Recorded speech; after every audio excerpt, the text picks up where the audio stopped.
nós temos tido bastante tempo para pensar na vida, refletir.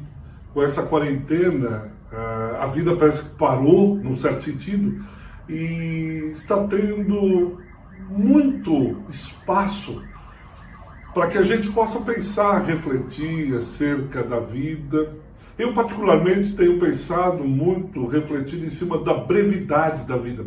Como a vida é passageira. Mais do que isso, como as coisas mudam com uma facilidade, uma velocidade incrível. Como a vida mudou de 2, 3 meses para cá, a vida mudou. A impressão que eu tenho é como se nós estivéssemos num palco, encenando uma peça, e de repente mudaram o cenário, mudaram as luzes, e nós ficamos meio perdidos, e a gente escuta o diretor dizendo: continua, continua, o show não pode parar. É impressionante. E a gente fica como que tentando entender o momento, entender aquele novo cenário. O que aconteceu? Quem trocou aquela árvore que estava aqui? Quem mudou as coisas? E a gente tem que se adaptar. A gente vai indo e mudou, querendo ou não querendo. Me lembra até uma música dos anos 80 que o Toquinho cantava, chamava Aquarela. Ele diz: e o futuro é como uma astronave que convida a gente para entrar e depois convida a gente para rir ou para chorar.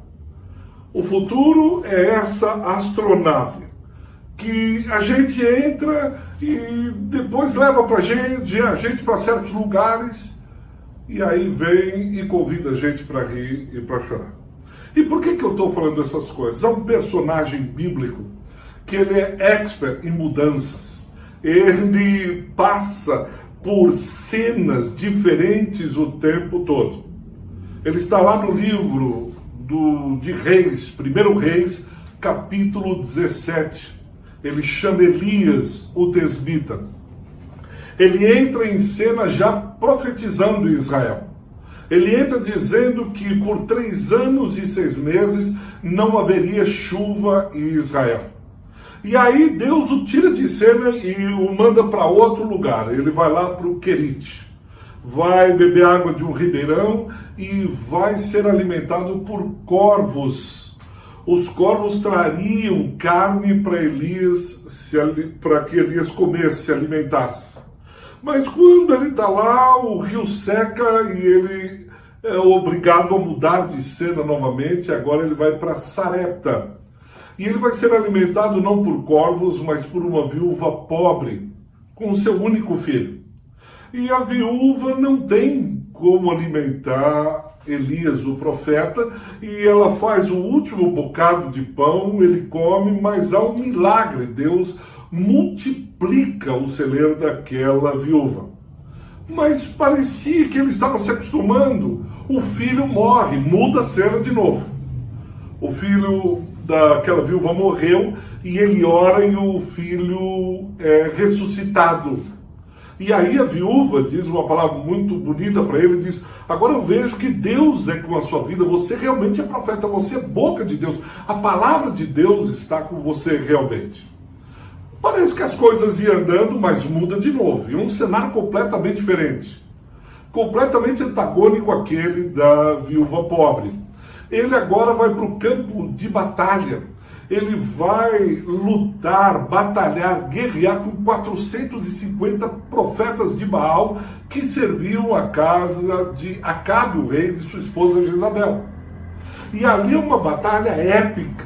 Deus manda fogo dos céus, consome todo o sacrifício e o povo sai gritando: só o Senhor é Deus, só o Senhor é Deus. Bom, mas ali está Elias, muda o cenário de novo. Ele começa a orar e diz para Acabe: olha, pode voltar, porque voltará a chuva. Choverá de novo em Israel. Um outro cenário, ele sai de um extremo da seca e vai para o outro extremo, que é a chuva, a tempestade. Ele sai correndo de lá e vai até Jezreel. no palácio de inverno. Começando o capítulo 19 de 1 Reis, está lá Elias, o palácio de inverno de Acabe e Jezabel. Outra vez o cenário mudou. Só que dessa vez a reação é diferente.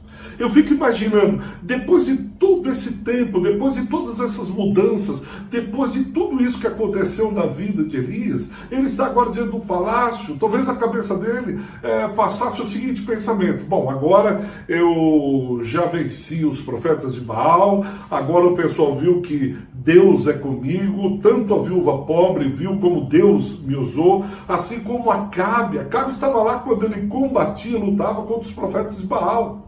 Foi Acabe, no versículo 1 e 2 de 1 Reis 19, que conta para Jezabel, a esposa de Acabe, que Elias tinha vencido os profetas e matado todos os profetas de Baal. E ele deveria estar lá nos jardins do palácio de inverno, da casa de inverno de Acabe, e disse: bom, agora um descanso. O descanso do guerreiro, agora o meu ministério já está consolidado, agora minha vida, aposentadoria, agora eu vou descansar um pouquinho. Lê do engano. Por quê? Porque quando Jezabel sabe do que aconteceu, ela, no versículo 2, faz um juramento, diz: façam os deuses o que quiserem comigo, se até amanhã você não estiver morto, Elias. E manda avisar Elias, diz: Elias, amanhã você morre, você não passa de amanhã. E é interessante isso, porque qual é a reação de Elias? Ele já passou por muitas situações de dificuldade, ele já passou por muitos embates, ele já passou por tantas lutas, por tantas experiências. Talvez ele estivesse pensando na aposentadoria. O que acontece? Quando ele recebe aquele recado de Jezabel, a Bíblia Sagrada diz que ele tem medo, o profeta tem medo de uma mulher.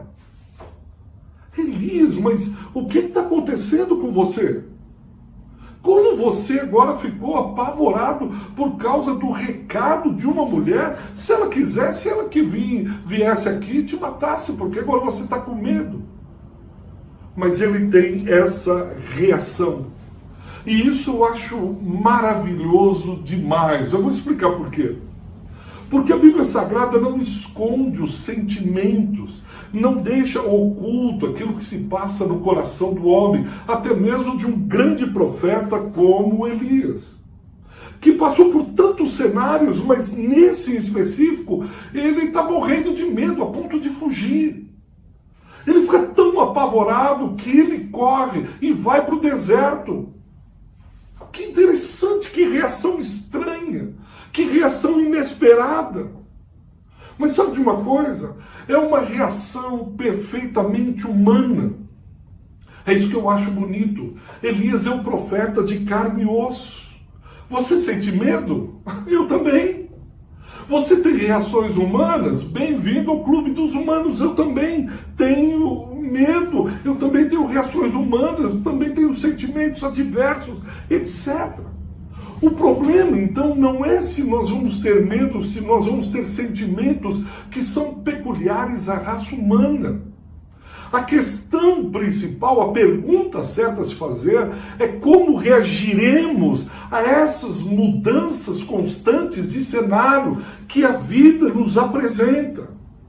Que no palco da existência, alguém vem, muda o cenário e grita: continua, o show da vida não pode parar.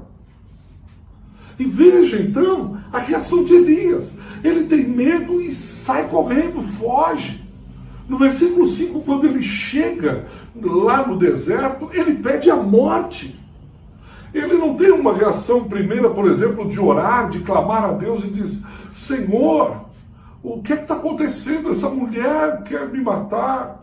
Senhor, o que eu faço? O Senhor me mandou para o Querite, o Senhor me mandou para Sarepta, o Senhor me mandou guerrear com os profetas. O que o Senhor deseja de mim agora?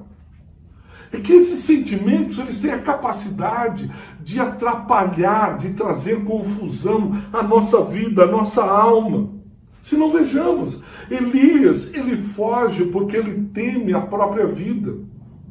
Mas ao mesmo tempo, no versículo seguinte, o capítulo 19 de 1 Reis, versículo 4, ele diz: basta, Senhor, é melhor eu morrer, me tirar a vida. A própria oração dele se torna confusa. Esses sentimentos embaralham a nossa alma, nos deixam muitas vezes confusos e perplexos.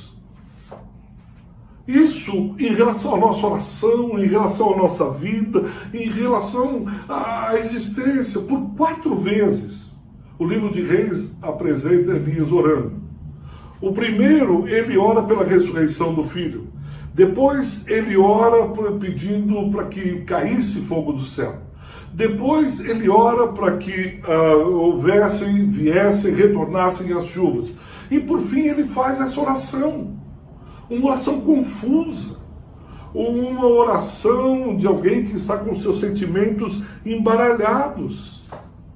Ele não sabe se ele vive ou se ele morre. Mas isso é humano. É isso que eu quis dizer para você. Isso é humano. Nós, humanos, somos assim. Pedro, certa vez, estava com os discípulos num barco. Era alta madrugada.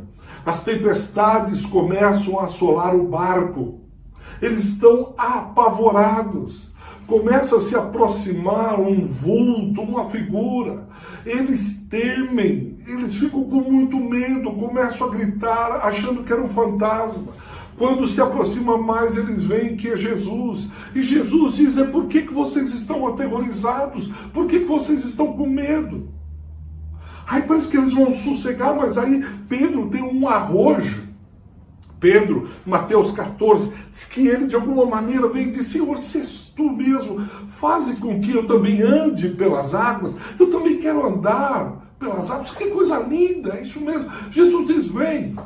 E vocês se lembram? Ele sai do barco, começa a andar por sobre as águas, só que o vento começa a bater no rosto de Pedro. O que acontece com ele? Ele começa a afundar. E aí ele grita: Jesus, Senhor, salva-me! Senhor, salva! Quantas vezes nós somos como Pedro? Quantas vezes eu e você, esses medos nos fazem submergir porque não sabemos reagir, lidar, administrar, coordenar esses sentimentos. Outra feita, Mateus 4, estão lá os discípulos também, estão no barco, começa uma tempestade, uma forte tempestade, só que dessa vez Jesus está no barco dormindo. Chega uma hora, eles não aguentam mais, estão morrendo de medo, o vento é muito forte.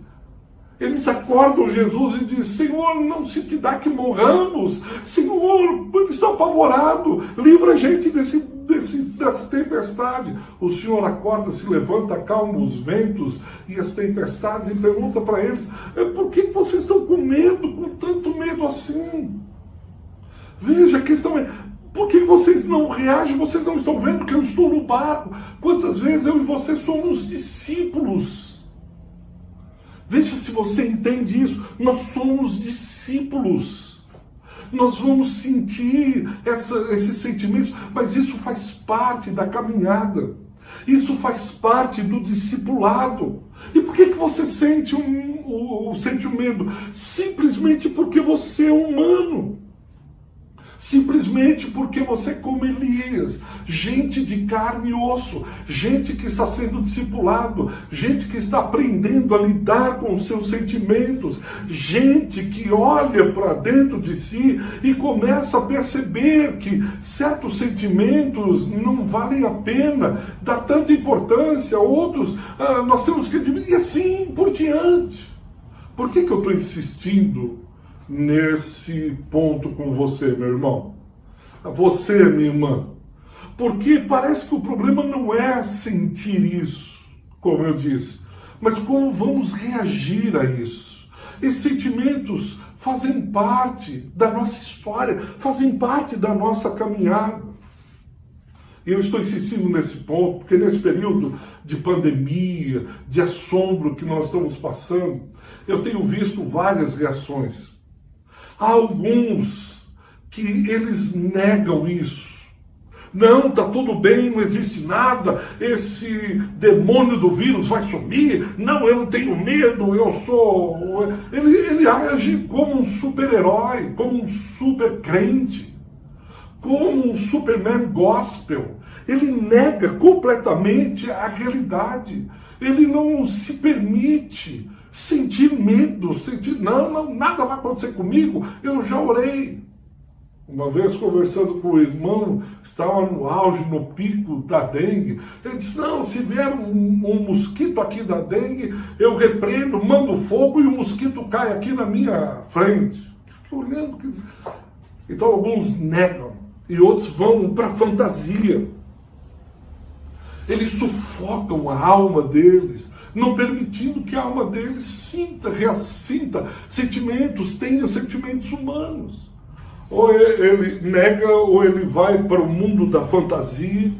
Outros tantos encobrem, eles camuflam a sua alma, eles blindam o seu coração e fazem como se nada estivesse acontecendo. Muda o cenário, vem a adversidade, as coisas acontecem, eles dizem, não, eu não estou sentindo. Mas você não viu quanta gente está morrendo? Não, eu não tenho medo. Mas você está tudo bem? Está tudo bem com você? Nossa, maravilhosamente, mas como maravilhosamente bem? Eu fico com medo, preocupado da religião, porque isso é religião, ela nos desumanizar. A gente poder falar acerca das mortes sem derramar nenhuma lágrima. A gente falar da pandemia sem chorar aos pés de Jesus. A gente ver tanta gente vulnerável e negar isso. Mostrar que não está doendo. Mostrar que não está acontecendo nada. Eu não vi nada. O que está acontecendo? Eu sou crente. É como aquela mãe que olha para o filho e diz, engole o choro. Engole o choro. Alguns veem Deus assim. A impressão que dá é que alguns veem como aquela mãe severa, aquele pai bruto, que diz, menino, mas está doendo, pai, eu machuquei o dedo, eu machuquei o braço, engole o choro. Não é para você chorar. Fica quieto aí, engole isso, sufoca. Me preocupa muito essas reações. O que a Bíblia nos ensina é administrar. O que o Espírito Santo que habita em nós quer nos encaminhar, como lidar com isso tudo. O salmista, no Salmo 42, ele conversa no versículo 11 com a alma dele e diz, alma, por que você está tão aflita? Por que te perturbas dentro em mim? Por que você está com medo? Veja que coisa linda.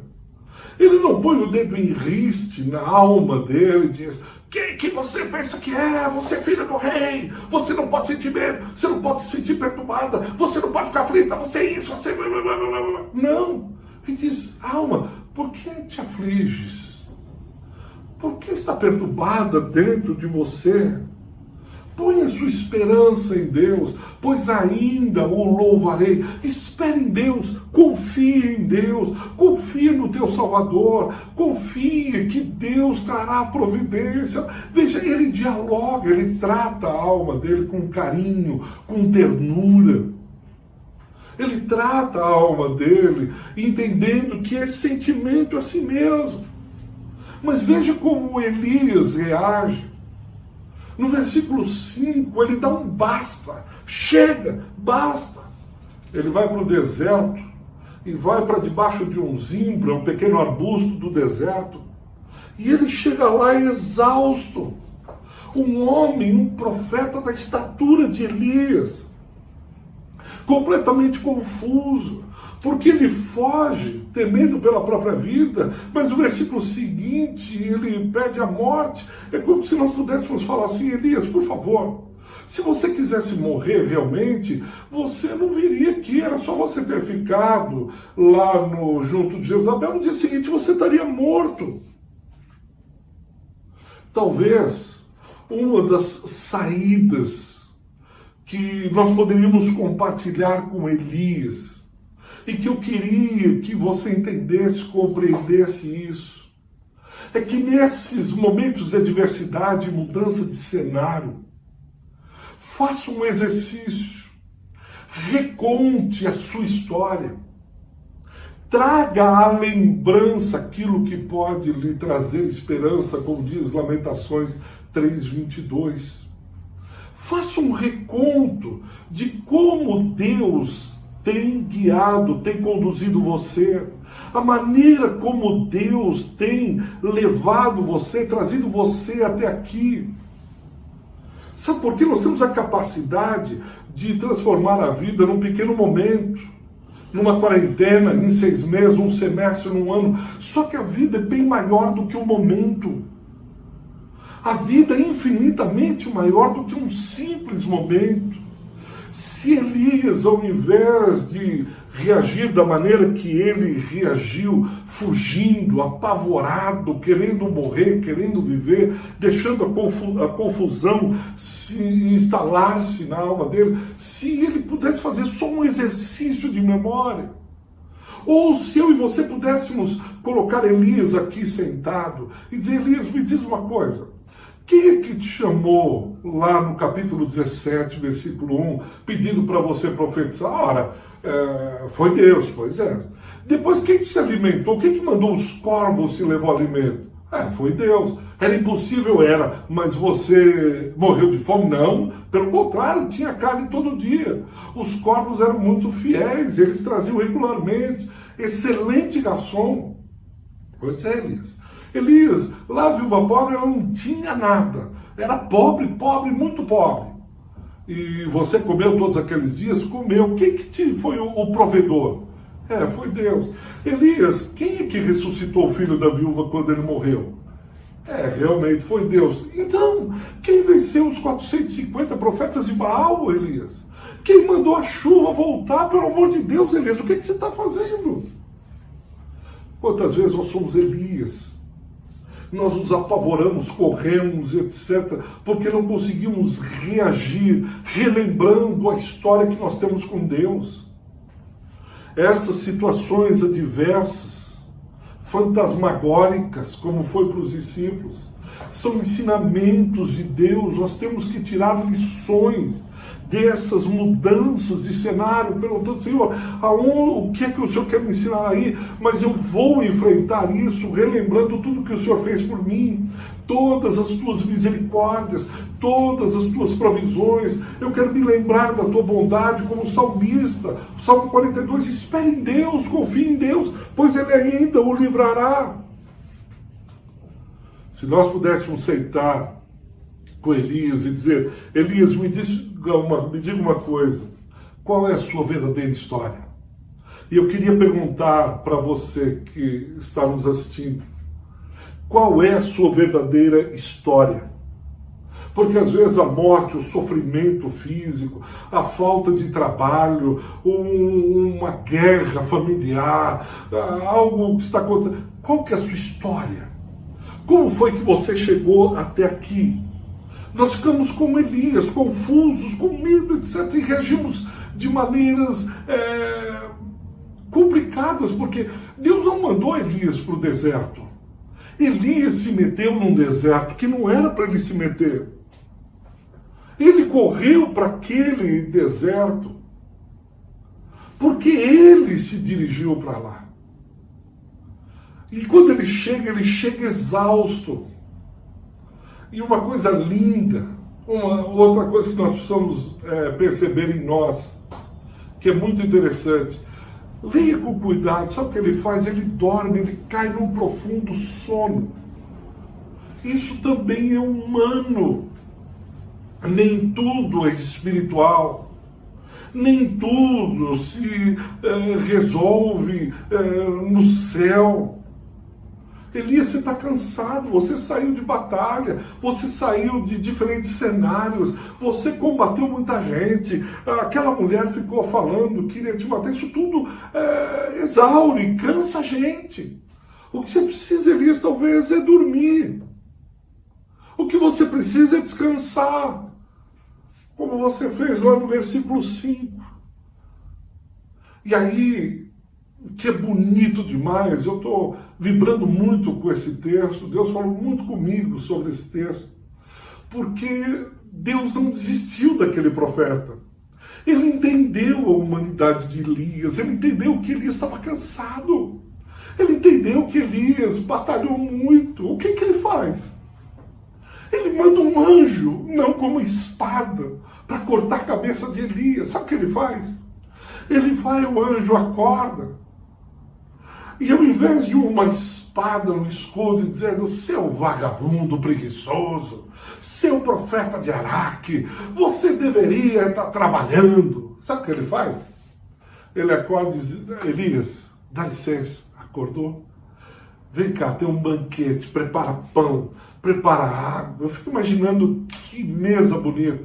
E diz, come porque você está com fome. Comer é coisa de gente. Comer é coisa de profeta. Comer um pão gostoso, um pão italiano com manteiga, com queijo, isso é humano. E você trabalhou muito. O que você precisa agora é comer. Senta aqui na mesa, eu vou te servir. Ao invés da espada tem pão. Come. Sabe o que Elias fez?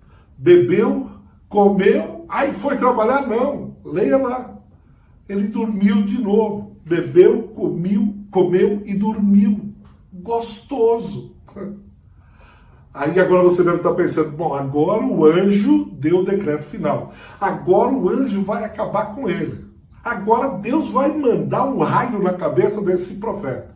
Pelo contrário, o anjo acorda e dá mais comida para ele, diz, porque a tua jornada vai ser uma jornada longa. Você vai ter que andar ainda por 40 dias e 40 noites. Eu creio que Deus está falando com alguns agora, dizendo assim, olha, come, acorda, porque a tua jornada ainda vai ser longa. Olha, come mais um pouco, descansa mais um pouco. Esse período aqui é um período de descanso para você ainda trabalhar, porque tem muita coisa para fazer. Depois que tratou o físico de Elias, aí lá no versículo de número 9 do capítulo 19, o Senhor faz uma pergunta. Depois que os anjos o serviram, o anjo faz uma pergunta, o Senhor faz uma pergunta profundamente pastoral. Diz assim para Elias, Elias, que fazes aqui? Ele está metido dentro de uma caverna, escondido, comeu, bebeu, descansou, e disse, bom, agora deixa eu relaxar. Não, Elias. O anjo vem mais uma vez assim, o que é que você faz aqui? Dá uma espiada aí fora da caverna. Aí vem um vento forte. E a Bíblia diz, Deus não estava lá. Aí vem um terremoto. Deus não estava lá. Aí vem um fogo. Deus não estava lá. Veja, aquele profeta do fogo, aquele profeta da ressurreição, aquele profeta do milagre, agora ele precisa entender que Deus é Deus, até mesmo numa brisa suave, num cicio, no silêncio, no sussurro do vento. Deus está ensinando, está ministrando a alma de Elias, que está cansado e perturbado. O seu físico, Deus resolveu. O anjo serviu. Agora o Senhor, o bom pastor, trata da alma do profeta, dizendo, profeta, o que é que você está fazendo aqui? O que é? Fala um pouco. Lembra que eu disse que alguns blindam a sua alma, encaramujam o seu coração. Agora Deus está falando, Elias, fala um pouco. O que você está precisando, Elias, é falar, é conversar um pouco. E qual é a reação de Elias lá no versículo 10?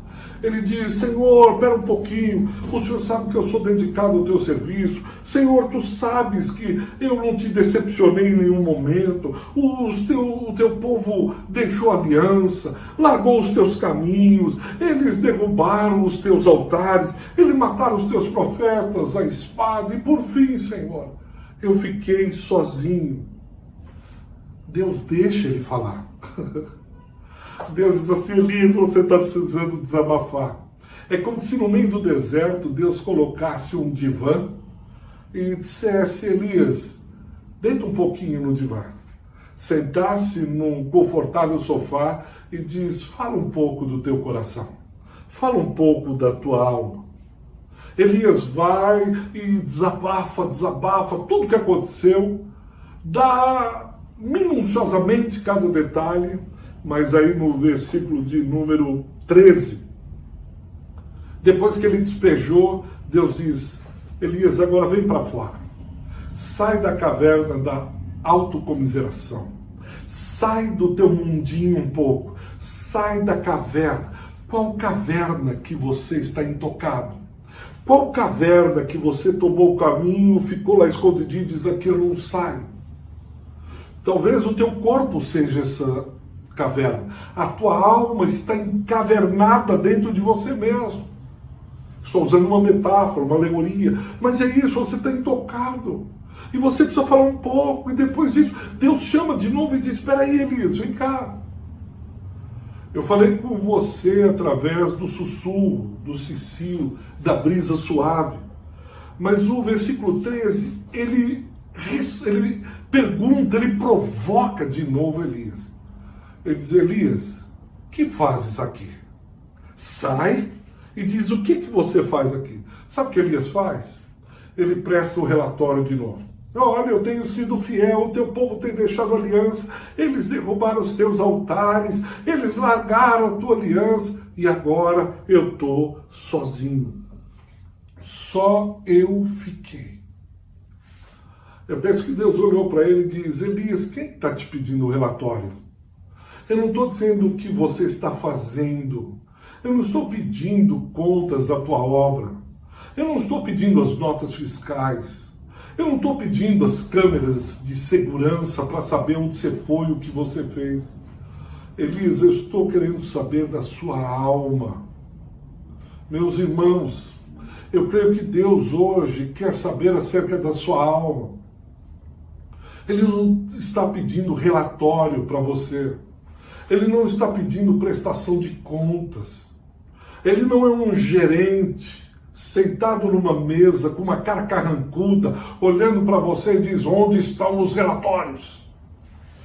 Presta contas agora ou está despedido?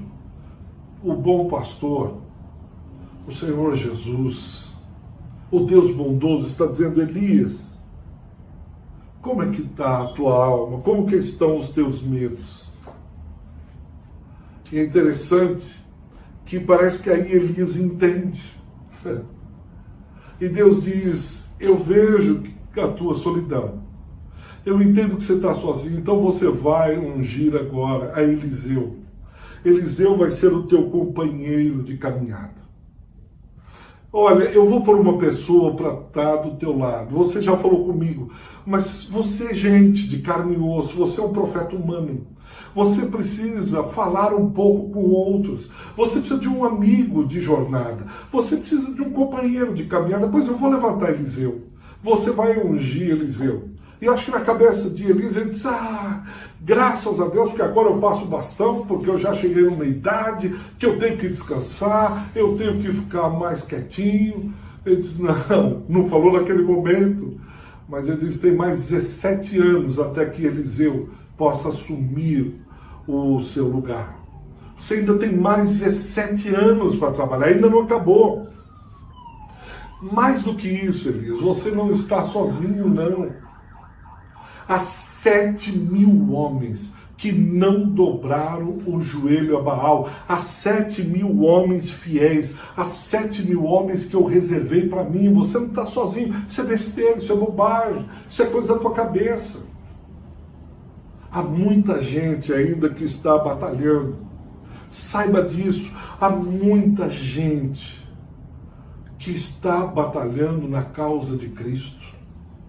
Ao redor do mundo inteiro tem gente orando, tem gente se esmerando, tem gente brigando, tem gente lutando pela fé evangélica. Nós não estamos sozinhos, muito menos abandonados. A única coisa disso tudo, se eu pudesse resumir, era de alguma maneira assim: Elias, você nunca esteve só. Eu sempre estive aqui. é que muitas vezes você não olhava para cima. Nessa em específico, você não olhou para cima. Lá no fogo você olhou para cima, me buscou, pediu fogo do céu. Mas agora você não olhou para cima. Eu queria terminar com uma ilustração que eu ouvi de um pastor. Diz que um homem foi internado e ele teve que ficar, como alguns, né, na quarentena, isolado. E ele estava no 10º andar de um hospital. Nisso, ele viu o seu filho pequeno e viu a sua esposa. E ele tinha preparado, porque era o aniversário do filho, ele preparou lá no hospital mesmo um caminhãozinho, um carrinho de brinquedo. Era o que ele podia fazer, o material que ele tinha. E ele embrulhou com muito cuidado e pediu para um enfermeiro que levasse até o seu filho. E ele ficou olhando da janela. E aí o enfermeiro vai e entrega o carrinho para o filho rasga o pacote, a hora que viu o caminhãozinho, diz que encostou o caminhãozinho aqui, apertou com afeto, feliz, ria, chorava, aí pôs o carrinho aqui, o caminhãozinho, e abraçou o enfermeiro, e o pai que estava vendo a cena, acenando, dizendo, olha, eu tô aqui, filho. Olha, eu estou aqui, mas o filho não olhava, ele estava abraçando o enfermeiro, e o pai queria ser aquele enfermeiro, e o pai, por mais que acenasse, chamasse, tinha janela, não tinha, o filho nem a esposa olharam para cima. E o pai acenando, eu estou aqui, eu estou aqui. Mas que lá pelas tantas, o filho levanta a cabeça e vê o pai, e o filho começa a chorar. E o pai só entende, ele dizendo, eu te amo, fazendo uma leitura lá minha, eu te amo, pai. Pai, obrigado. E os dois começam a chorar. Talvez você esteja no momento abraçando o enfermeiro ou abraçando o caminhãozinho. E Deus está dizendo, filho, olha para cima. Eu sempre estive aqui, você não está só. Eu sei que você tem medo, eu sei que às vezes dá uma solidão na madrugada. Eu sei, isso é humano. Eu sei que às vezes você chora. Eu sei que às vezes você fica perturbado. Eu sei que você às vezes não aguenta. Eu sei que às vezes parece que você vai explodir. Eu sei, mas eu tô aqui em cima, filho. Eu não esqueci de você. Eu tô preparando o teu presente. Eu tô preparando o caminhãozinho. Eu tô preparando a provisão. Eu tô preparando o trabalho. Eu tô preparando a paz na tua casa. Eu tô preparando a fraternidade no meio dos teus, os quais você ama. E ele está levantando os braços. Cabe a mim e a você olhar para o céu e ver o Pai acenando e dizendo, eu estou aqui, eu estou aqui. Eu queria orar por você e pedir que Deus o ajudasse. Deus agora o tomasse pelas mãos, carregasse seu colo. Põe agora essa dificuldade, esse cenário que mudou e que você não está entendendo, não está compreendendo, está tentando se achar, só ouve a voz do diretor. Continua, continua, continua. Vamos orar? Pai, eu quero pedir por esse meu irmão, eu quero pedir por essa minha irmã. Ah, Deus, que ele venha a levantar a sua cabeça e ver o Pai que está lá em cima, cuidando, amando, protegendo, conduzindo, guiando. Pai, fala com esse irmão. Pai, comunica a essa irmã que o Senhor está com ele, ele não está só. Ele não foi abandonado. Ele não foi deixado para trás. Tu estás com ele. Tu és o Deus que encontrou Elias no deserto. O mesmo Deus que está encontrando esse irmão e essa irmã agora, no dia de hoje. Pai, encontra, consola aqueles que precisarem de uma boa comida, que o Senhor possa servi-los. Aqueles que precisarem ser ministrados no profundo da alma, que o teu Espírito Santo assim o faça. Ó Espírito das consolações, consola o teu povo, consola a tua gente. e dá-lhes forças para caminhar, em nome e pelo amor de Jesus. Amém. Amém.